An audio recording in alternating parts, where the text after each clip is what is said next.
নমস্কার বন্ধুরা, dream rankers YouTube চ্যানেলে আপনাদের সকলকে স্বাগত। আজ পহেলা মে আমরা গুরুত্বপূর্ণ কারেন্ট অ্যাফেয়ার্সগুলো দেখে নেব, যা ডাব্লিউবিসিএস, এসএসসি, রেল এবং ব্যাংকের যাবতীয় পরীক্ষার ক্ষেত্রে উপযুক্ত। এবং আমাদের একটি কোর্স লঞ্চ হয়েছে, এসএসসি এবং রেলওয়ে ফাউন্ডেশন কোর্স 2026-27। যদি কেউ অ্যাডমিশন নিতে চাও তো অবশ্যই এই নাম্বারে কন্ট্যাক্ট করো। এবং এই পুরো পিডিএফগুলো পেতে গেলে এই নাম্বারে হোয়াটসঅ্যাপ করে কন্ট্যাক্ট হয়ে থাকো, তাহলে পুরো পিডিএফগুলো তোমরা প্রতিনিয়ত পেয়ে যাবে। তো চলি প্রথম প্রশ্নের দিকে। আন্তর্জাতিক শ্রমিক দিবস, ইন্টারন্যাশনাল লেবার ডে, কবে পালিত হয়? আজকের দিনে, পহেলা মে। এটি প্রথম পালিত হয়েছিল 1986 সালে শিকাগো হেইম মার্কেট আন্দোলনের সাথে। এই যে আন্দোলন, সেই আন্দোলনটি যুক্ত। এখানে বলা হয়েছে যে শ্রমিকদের 8 ঘন্টার ঊর্ধ্বে বেশি কাজ করতে দেওয়া যাবে না, এবং এই দিনটি অনেক দেশে সরকারি ছুটি হিসাবেও ঘোষিত হয়। তো শ্রমিকদের জন্য অত্যন্ত গুরুত্বপূর্ণ দিবস এটি, পহেলা মে, লেবার ডে। পরের প্রশ্ন, ওয়ার্ল্ড প্রেস ফ্রিডম ইন্ডেক্স 2026, ভারতের স্থান কত? 159। অর্থাৎ এই যে মিডিয়া খবরগুলো যে প্রকাশ করে, সেখানে ভারতের স্থান হচ্ছে 159তম। এবং শীর্ষের দিক থেকে ঊর্ধ্বে হচ্ছে স্ক্যান্ডিনেভিয়ান। স্ক্যান্ডিনেভিয়ান বলতে 3টি দেশকে বোঝায়। 1 নম্বর দেশ হচ্ছে সুইডেন, নরওয়ে এবং ডেনমার্ক।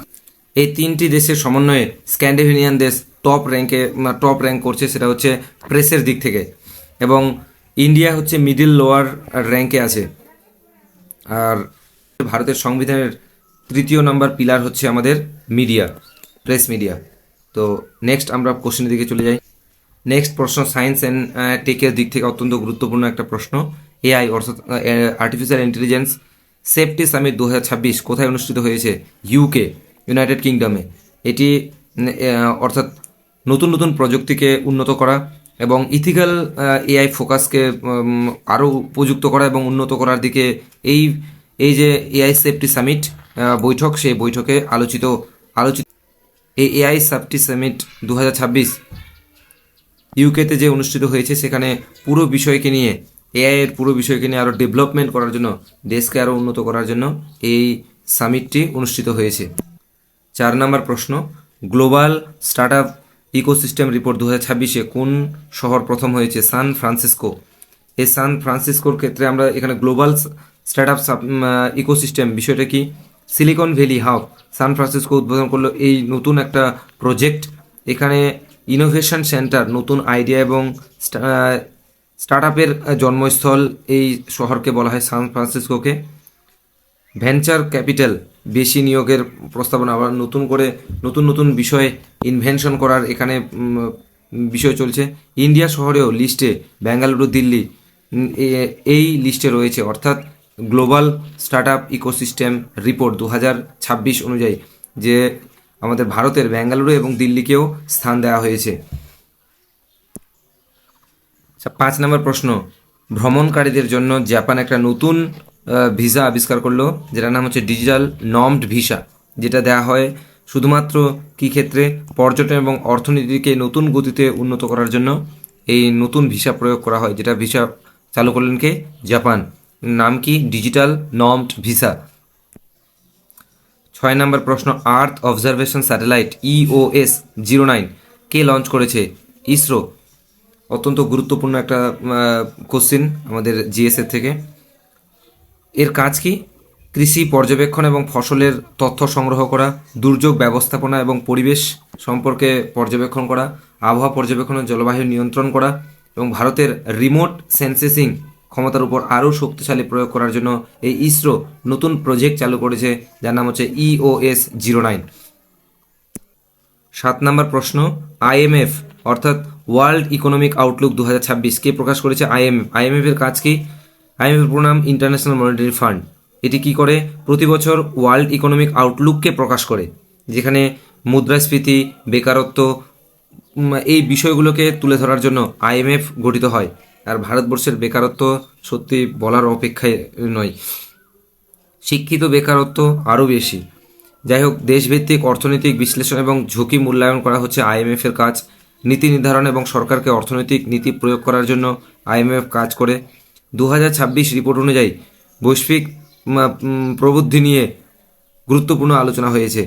তো অর্থাৎ আইএমএফ এর কাজ হচ্ছে ইকোনমিক আউটলুককে অর্থাৎ অর্থনৈতিক মন্দাকে তুলে ধরার জন্য এই আইএমএফ গঠিত হয়, যেটা প্রতি বছর ওয়ার্ল্ড ইকোনমিক আউটলুক হিসেবে পরিচিত।